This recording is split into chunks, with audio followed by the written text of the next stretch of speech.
Welcome to Thursday's edition of a walk through Romans. My name is Leon DeHaan, and we're teaching from the book of Romans. Today we're in the 12th chapter. We're going to start with verse number 12. Now, starting with verse number 12, the Apostle Paul takes a little more of a personal angle. And he says at the very beginning, he says, rejoicing in hope. What does he mean by rejoicing in hope? The word rejoicing is the Greek word charo, and it means to rejoice or to be glad. It means, in a broad sense, it means to thrive or to be well. I remember there's some countries of the world that's a greeting. And when they greet you, they say charo. In other words, I'm blessing you. I want you to thrive. I want you to be well. And so he says that we need to have this wellness. We need to have this rejoicing. You know, sometimes people, they hear the word rejoicing and they think that you need to jump around and turn circles and do all this other stuff.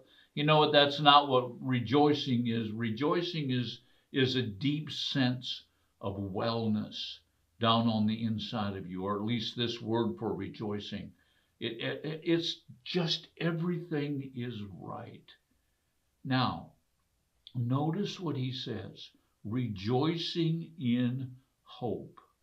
You know, when you have hope, you have an expectancy that something good is going to happen. And you know what happens?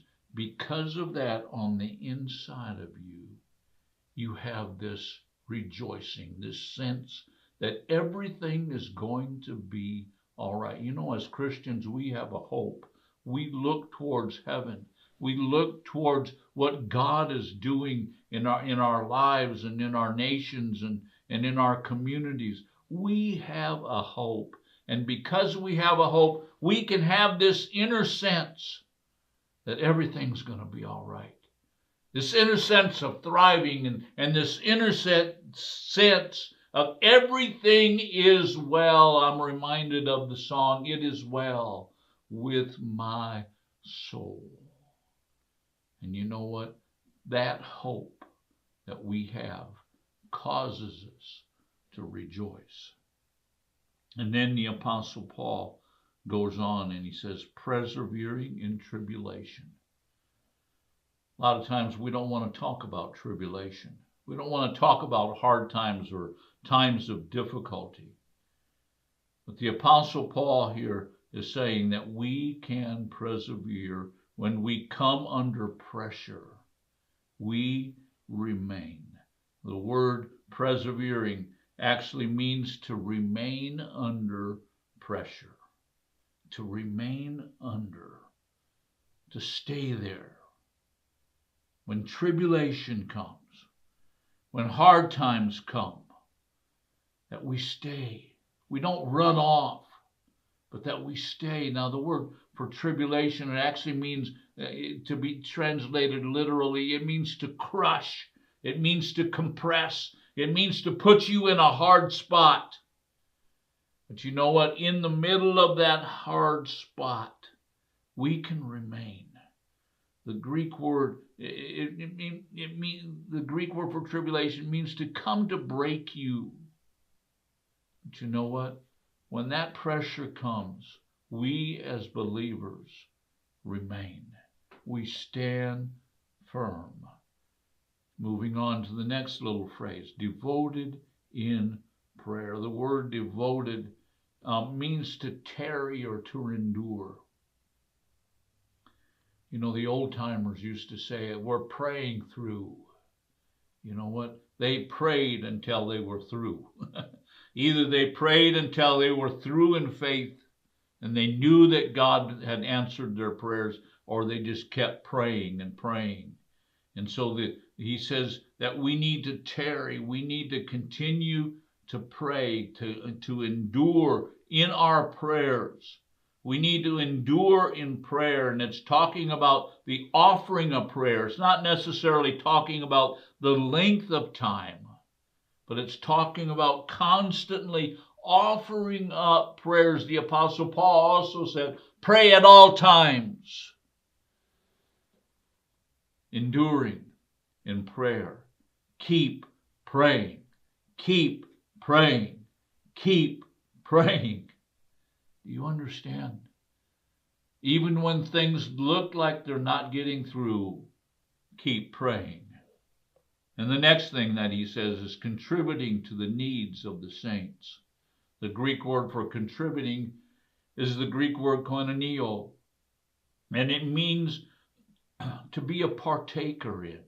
In other words, to come alongside someone who's in need and saying, you know what, I am going to be a partaker with you.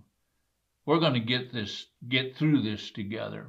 Let me just say this. Keep in mind that the Apostle Paul is writing to Rome, to people in Rome. Many of those are there because of persecution. I read a commentary, and I wish I would have remembered who wrote it. But he said, you know what, if it wasn't for the care that the believers had for each other, the church probably would not have survived the first 100 years of existence. Caring, giving to the needs of the saints, the holy ones, those who are made righteous by the blood of Jesus. The next thing that he says, practice hospitality. Practice hospitality. It means to pursue in a good sense. The word practice means to pursue, to do it. And hospitality means to extend love. It actually means to extend love to a stranger, to a person that you don't know. Wow. And then he says, blessed are those who persecute you. Blessed are those who persecute you. Speak well of. That's what the word bless means. It means to eulogize. And you go to a funeral and there's a eulogy. They're not speaking bad things about the dead person. They're speaking good things. Bless those who persecute you. Bless and do not curse. Do not curse. Don't bring a curse. Don't speak a word against a person. Do not curse them. Do not doom them. How many of you know that you can doom a person through your words? Instead of dooming them, bless them. Bless those who persecute you, who come against you, who pressure you in your Christian life. I just noticed my time is up for today. We're going to pick up tomorrow in our study of the book of Romans. Thank you for watching.